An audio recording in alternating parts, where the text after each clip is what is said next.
friends, welcome back to Whiskey and Wit. I'm Whitney, and today's video is going to be 2 super quick and easy last minute Valentine's DIYs, so stay tuned.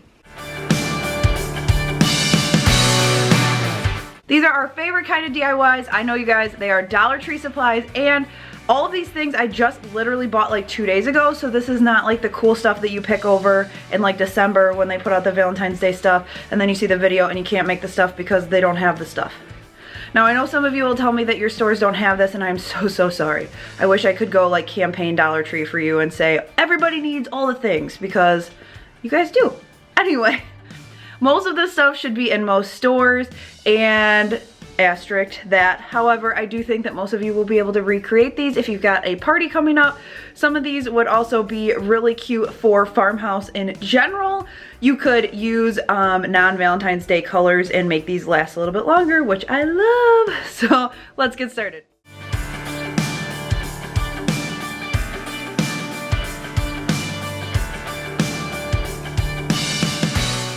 For this door hanger, you're going to need 3 of these love heart decorations, a t-shirt, and some bandanas. I got 2 packs. You really need a pack and a half.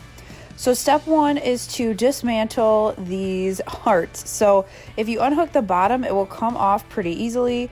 You could definitely just cut them up the center, but I found when I did one of them like that, it made a super mess. So then I laid out my t-shirt and I put down 2 of the hearts so I could get an idea of where I could cut them so that I had 2 covers.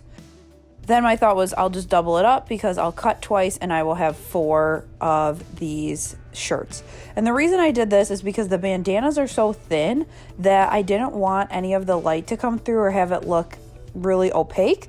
So I did a heart shape similar to what I'm going to glue it onto, but I did a little bit of an overhang so then that way you had some slack to pull it over the edges when you went to glue.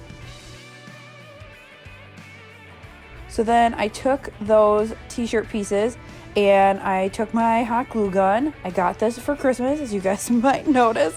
It's better than my super cheap little one I've been using forever. And I went around, added some glue, and then I started pulling the slack around the edges, just so then that way it was pulled taut across the front.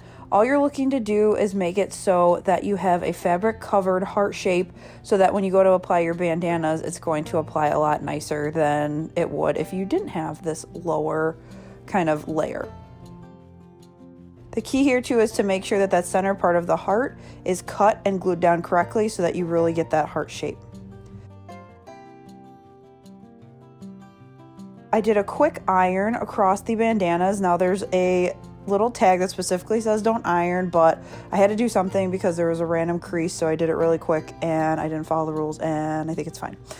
So then I did the same thing with the bandana, went around, pulled it tight, and then glued it. I decided to do 2 of the buffalo check and then 1 of the hearts, but honestly you could do whatever combination you wanted. Also, I'm going to use some fleece blankets later in the video. You could easily do this with the gray buffalo check baby blankets and then have these hearts for year round. Once the hearts are covered, I took some jute twine and I strung it through the back so it would hang 3 down the line, and I was worried about gluing it to see if it would work, so I tied them first and it actually worked out really well. It allowed me to really kind of place everything, and with the little indent at the top of the heart, it really held it in place, so I didn't really need too much. Then I hung this on our coat closet in the front, so when we open our front door you can see it. It really added just a little bit of pop of color that I needed for Valentine's Day because I don't decorate a ton for it, but I think this is perfect, especially on that white closet door. Up next are these super easy pillow covers, and I was originally inspired by this baby blanket that I found that had pink and gray hearts. That one really looks Valentine's to me, but the other one could be year-round farmhouse. So I grabbed 2 of each of these blankets and decided to cover some of my semi-grody couch pillows. Those are outdoor Scotchgard pillows that I got from Target eons ago, and I really liked that they were Scotchgarded for Sebastian. We've had them for almost 3 years and they're just kind of grody, so I wanted to refresh them, and I thought this would be super nice to do for each season depending on what fabric you had. So I went through and, as you can see, cut strips and tied them just like you would in the blankets that were super huge, I think, when I was in junior high. They're big now too, but they were just huge back then. That's how I learned this technique. So you're going to do about 1-inch strips around the outside and then cut your corners like I show here. Just take out some extra fabric, and then honestly, that's it. You just go through, you tie them, you cut some slits. It is a very tedious process, but it's easy to do. You could do this with kids. You could cut all the strips and then ask them to tie them.